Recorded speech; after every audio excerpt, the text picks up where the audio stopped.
sarebbero dei consiglieri regionali leghisti e zaiani pronti a passare con Fratelli d'Italia e Forza Italia. I rumor stanno diventando sempre più insistenti. Il caso agita il centrodestra a Palazzo Ferrofini. Al tempo non è finita, in arrivo ancora piogge abbondanti in queste ore. Nella giornata di domani allerta gialla in 3 bacini idrogeologici. Fosse il figlio di appena 3 mesi provocandogli lesioni che lo portarono alla morte. Mamma 39enne condannata a 8 anni dalla Corte d'Assise a Rovigo aveva portato il piccolo in ospedale dicendo che era caduto. Ragazzina aggredita e picchiata dalle coetanee minorenni che si filmano. Il video della violenza a Spinea, la rabbia del sindaco. Il camion frena ma carico di travi di cemento fissato male, slitta in avanti, distrugge la cabina di guida. Camionista illeso, per miracolo è successo a San Biagio di Callalta. Usano un furgone come ariete per sfondare la vetrata del bar e razziare il locale malviventi in azione ad Abano, amarezza del titolare. Treviso in lutto per la morte del comandante della polizia locale Andrea Gallo, scomparso a 54 anni, un amico e un punto di riferimento ci ha insegnato a combattere, le parole del sindaco Mario Conti. I comitati contro l'agrivoltaico a Mogliano e Favaro chiedono un incontro urgente con Zaia e Marcato. Un corteo ha raggiunto il Consiglio regionale. 70 anni di attività dell'Associazione Bellunese Volontari del Sangue, occasione per sensibilizzare a diventare donatori. È nato così un progetto dal titolo ironico "Non voglio donare", con il duo Igor Barbazza e Davide Stefanato. Gli sketch su Antenna 3 da martedì alle 21. Buonasera, bentrovati e bentrovati, edizione regionale dei nostri telegiornali. Cominciamo subito con le notizie. L'avete sentito anche dai nostri titoli questa sera: la politica in primo piano, perché ci sarebbero dei consiglieri regionali leghisti e zaiani pronti a passare con Fratelli d'Italia e Forza Italia. Rumors che stanno diventando sempre più insistenti. Uno smottamento a destra potrebbe essere imminente a Venezia e a rilevarlo idealmente sono i sismografi di Palazzo Ferrofini, dove tra dopo Zaia, crisi internazionali e temi locali, dalla sanità alla pedemontana, i fronti aperti sono innumerevoli. All'orizzonte lo stesso congresso federale della Lega a Firenze, nel corso del quale alcuni nodi e quindi malumori potrebbero venire al pettine. Rumors o che altro, il passaggio di alcuni esponenti regionali dalle file zaiane lighiste a quelle meloniane non sarebbe solo fantapolitica. Un riallineamento quindi con tanto di totonomi. Nel veronese in pole position ci sarebbe Marco Andreoli, attuale presidente della terza commissione agricoltura, nella Marca trevigiana Silvia Rizzotto, già sindaca di Altivole, e dal mondo primario proviene il consigliere veneziano Fabiano Barbisan, che interpellato però nega ogni intenzione di fare il salto. Assolutamente no, categorico e determinato, assolutamente no. Anche perché alla mia, giovane età, 71 anni compiuti, non è che abbia tante velleità di andare sotto altri ombrelloni, ecco. Potrebbe passare invece in Forza Italia il veronese Enrico Corsi, volto storico nella città scaligera. Insomma, veri e propri movimenti tellurici in un momento di grandi interrogativi. A Palazzo Ferrofini è l'ora della dissimulazione, nessuno ufficialmente fa i nomi, ma si lanciano messaggi chiari. Non entro nel merito dei nomi che possono aderire a Fratelli d'Italia, l'importante è che chi vuole aderire a Fratelli d'Italia non aderisce solo al partito, aderisce ad un progetto e ad arricchire il partito e il movimento di Fratelli d'Italia, portando qualcosa in più.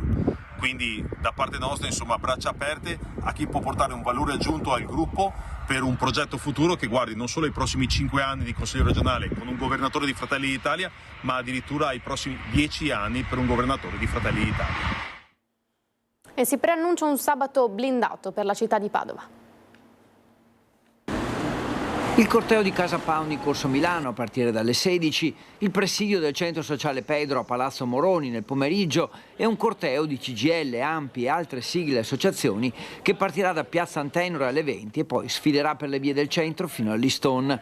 Questo dovrebbe essere il quadro generale delle manifestazioni e cortei in programma in centro a Padova per un sabato che si preannuncia caldo e soprattutto blindato. Sarà un corteo che si svolgerà sabato pomeriggio, il punto d'incontro partirà da Corso Milano intorno alle 16, quindi è tutto confermato e appunto sarà un corteo di dinamico. Nelle scorse ore anche un vertice delle forze dell'ordine per stabilire le ultime misure di sicurezza nel rispetto del diritto di tutti a manifestare.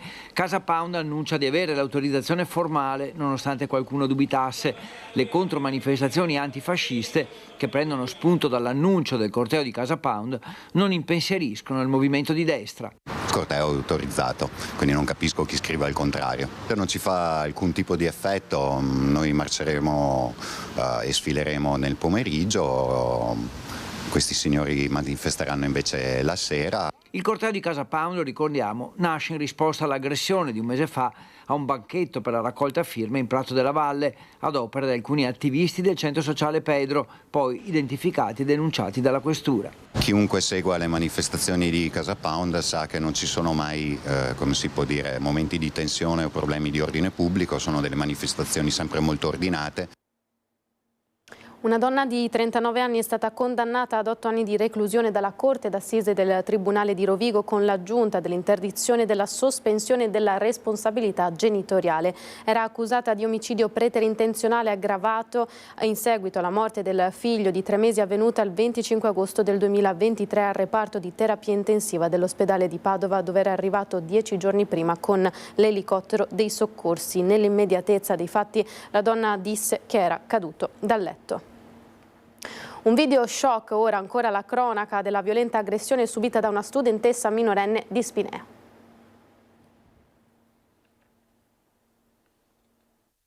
Mi hai parlato? Non mi hai parlato? Mi hai parlato? Mi hai parlato? Allora perché dicono di sì? Tu mi conosci? Non mi conosci? Mi conosci?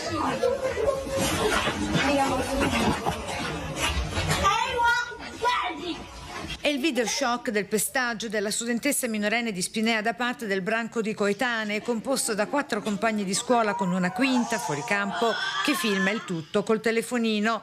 Mi hai sparlato, dice la bulla col piumino rosa e giù il primo schiaffo, quindi il secondo e il terzo, mentre la stessa bulla le ripete a mantra per altrettante volte. Tu mi conosci, mi hai sparlato? No, perché dicono di sì. Il tutto mentre un'altra col piumino nero che si trova alle spalle della vittima le tira un calcio, la strattona e poi le tira i capelli fino ad atterrarla, trascinandola sempre per i capelli. Tutti a guardare e a ridere anche del trofeo rimasto in mano all'ultima delle sue aguzzine, la ciocca di capelli che le hanno appena strappato, strazianti le urla della ragazzina bullizzata. Mi conosci?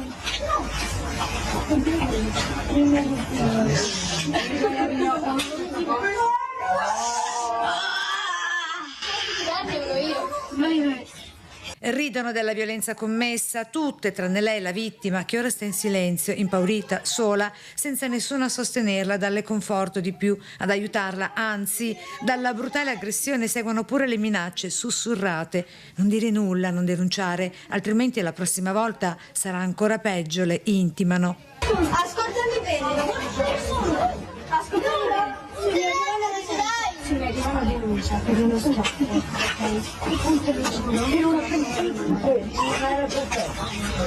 La barbara violenza consumatasi qui in piazza Enrico Fermi in pieno giorno a Spinea viene però postata poche ore fa da un adulto sulla pagina Facebook Cosa succede a Spinea, con il video rimosso poco dopo dall'amministratore. Noi di questo video ovviamente abbiamo oscurato i volti delle bulle, il biasimo di tanta sconcertante violenza da parte del primo cittadino di Spinea, Franco Bevilacqua. Sì, certamente si tratta di un'aggressione pura, grave, però è anche l'unico episodio di cui noi siamo a conoscenza anche con le forze dell'ordine che stanno seguendo questi episodi. E ora la cronaca dalle strade della regione, siamo a San Biagio di Callalta, stamattina è stata sfiorata la tragedia, vediamo.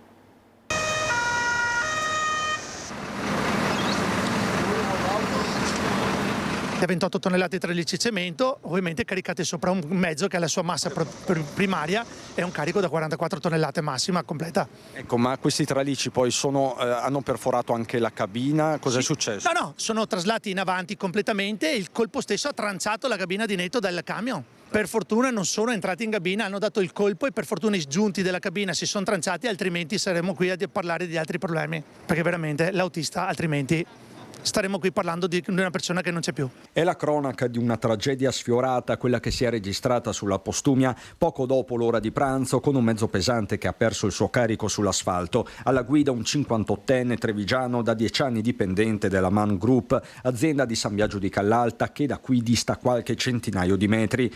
Antonio Tiveron ne è il presidente ed è stato tra i primi ad accorrere sul posto e lui stesso a rassicurare sulle condizioni di salute del suo collaboratore, portato cosciente in ambulanza al Cafoncello. Ho sentito adesso l'autista, mi ha detto che sta bene, tanta paura, una gran botta, e adesso stanno finendo gli ultimi accertamenti, ma sta bene, perlomeno fisicamente sta bene. Mi ha spiegato la dinamica. Lui ha detto che davanti di lui la macchina del postino ha frenato di colpo e ha girato a destra, e lui non è riuscito praticamente a frenare. Prima ha già dovuto frenare di colpo e quindi il carico gli si è traslato avanti.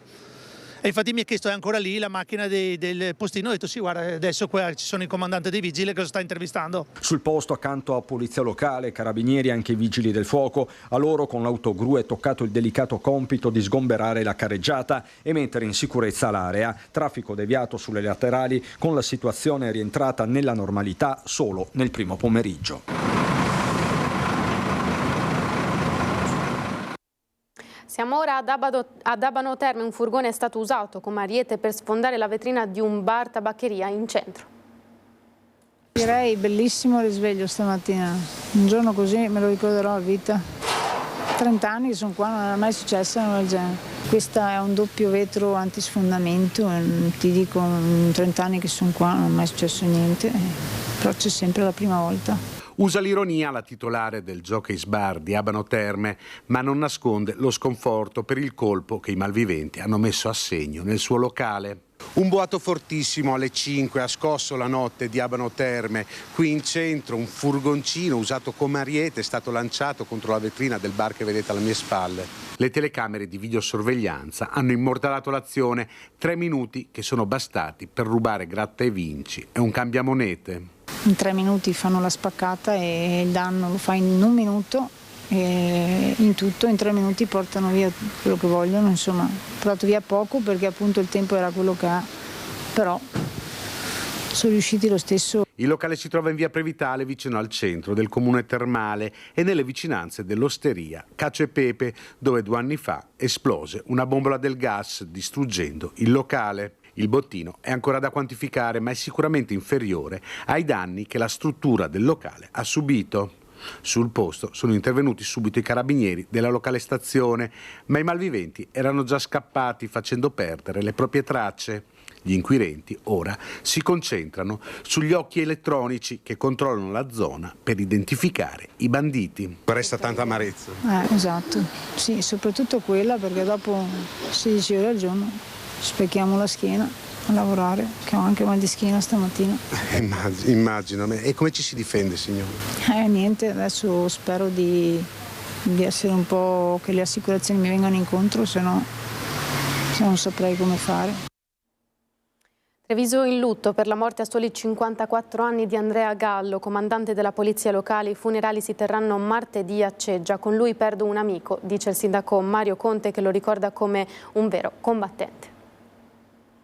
La richiesta dell'ultimo saluto in divisa testimonia l'amore per il comando della polizia locale, l'amore per la città di Treviso e per i trevigiani. È una divisa che aveva tatuata nel cuore. Indosserà la sua divisa anche per l'ultimo saluto il comandante Andrea Gallo, con quell'orgoglio e quello spirito di servizio che sempre lo hanno contraddistinto, pure nei momenti più bui della malattia, un tumore che lo ha colpito ancora nel 2022 e contro cui ha combattuto fino alla fine senza mai mollare il comando di Via Castello d'Amore e i suoi agenti, una divisa che aveva indossato per la prima volta a metà degli anni 90 nei comandi del Veneto orientale, Caorle, Jesolo e poi San Michele al Tagliamento, dove era divenuto comandante e anche segretario comunale ad interim. Nel 2019 l'approdo a Treviso a fianco del sindaco Mario Conte. Per me era diventato un punto di riferimento e un amico, e quindi perdo davvero tanto, però ci lascia tanto, e quindi custodiamo dentro di noi quei valori, quella correttezza, quella serietà, quella credibilità, quella cortesia, quella disponibilità, quello spirito di servizio che hanno caratterizzato il suo operare quotidiano. Una operatività alla quale Gallo non ha mai voluto rinunciare, sempre al lavoro, sempre sul pezzo, nonostante i 9 cicli di chemioterapia affrontati, il malore fatale a tarda sera. Andrea stava combattendo come un leone contro una malattia che era riuscito in modo straordinario a tenere a bada, però evidentemente il fisico poi ha ceduto con altre criticità, in questo caso con il cuore. Gallo, 54 anni, lascia la mamma Rosetta e la sorella Stefania. L'ultimo saluto martedì alle 15 nella chiesa parrocchiale di Ceggia. Lui serviva la comunità trevigiana con amore totale e devo dire che poi i risultati si sono visti e l'affetto che sta ricevendo in queste ore ne sono la testimonianza. Il cordoglio infatti è generale, dal vescovo di Treviso Michele Tomasi al presidente della provincia Stefano Marcon, passando per Mario Pozza, presidente della Camera di Commercio, tutti a sottolinearne le doti umane e professionali. Gallo, laureato in giurisprudenza e lettere, era arbitro di calcio e per 10 anni giornalista pubblicista. A Casugana è il momento del dolore, ma anche della gratitudine. Io posso solo che ringraziarlo per quanto ha fatto con la divisa e quanto sta ancora facendo senza divisa, perché poi i valori che ti trasmette continuerà a trasmetterli, però grandi insegnamenti di vita. La vita è bella e bisogna lottare per tenersela, esattamente come ha fatto il comandante Andrea Gallo. Noi voltiamo decisamente pagina, parliamo del maltempo perché non è finita, in arrivo infatti sono le piogge abbondanti anche in queste ore. Nella giornata di domani allerta gialla in 3 bacini idrogeologici. Generale Iannicelli, fine settimana da preoccupazione. Sì, bisogna stare un attimino attenti, infatti siamo appena nemmeno a metà mese e proprio domani ci interesserà la 7ª, 8ª perturbazione. E questo è il risultato delle perturbazioni viste da Castelfranco e dalle chiuse dell'Avenale lungo la cinta muraria. Città diventata il simbolo degli ultimi allagamenti nella Marca e per questo già di fatto in allerta per possibili esondazioni.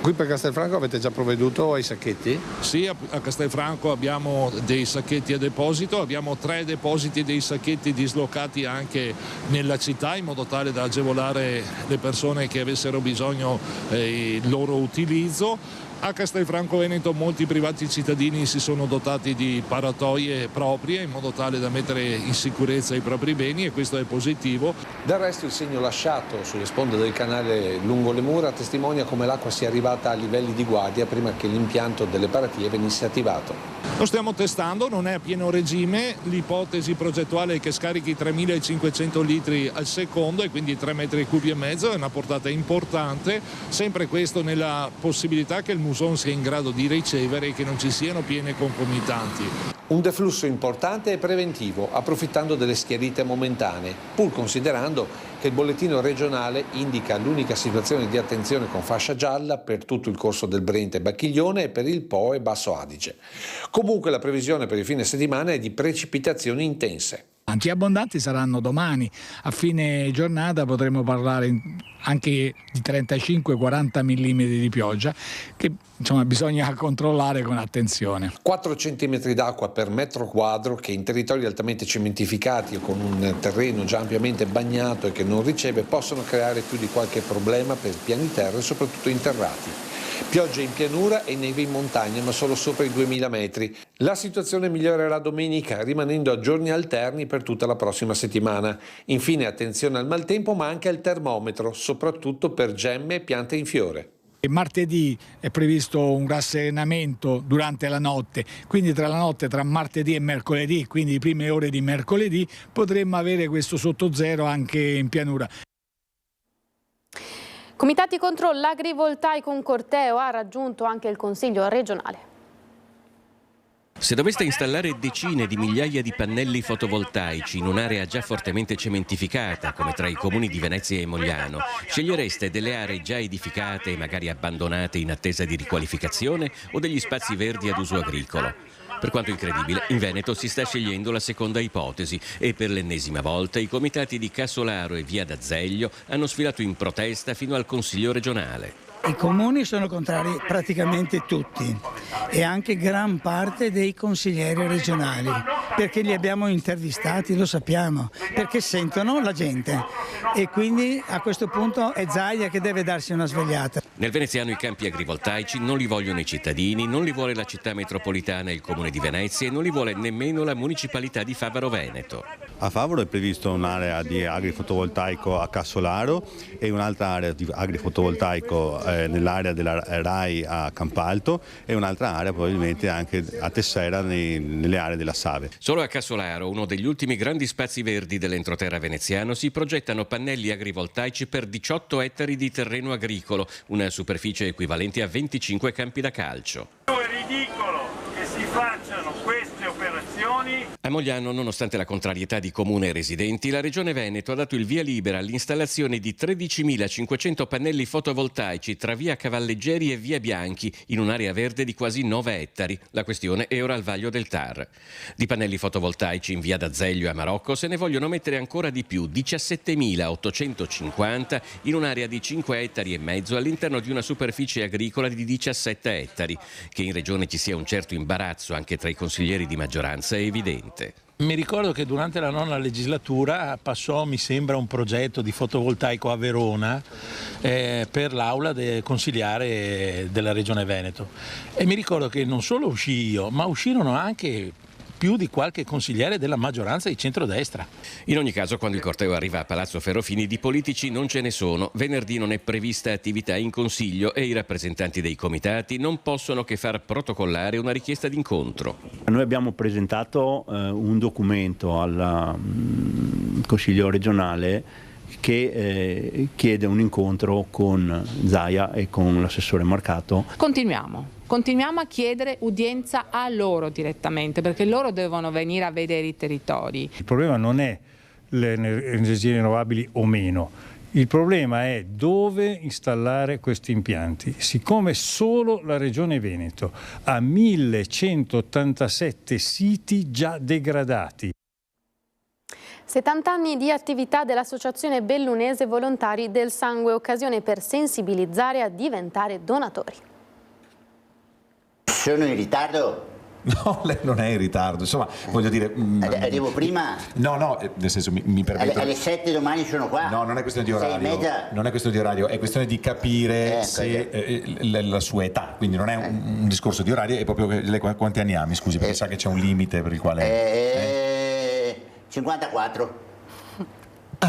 Li porta bene innanzitutto. Grazie, e quindi gentile, direi che è dentro i parametri per poter donare. Quindi... Evviva, posso donare. Donare il sangue significa salvare delle vite. Regalare pochi minuti del proprio tempo può fare la differenza per tante persone. Un messaggio fondamentale che deve essere veicolato a giovani e adulti. Così l'Associazione Bellunese Volontari del Sangue ha pensato ad un progetto che potesse, attraverso un sorriso, far riflettere su valori importanti, in un momento in cui si stanno cercando sempre più donatori per far fronte alle emergenze.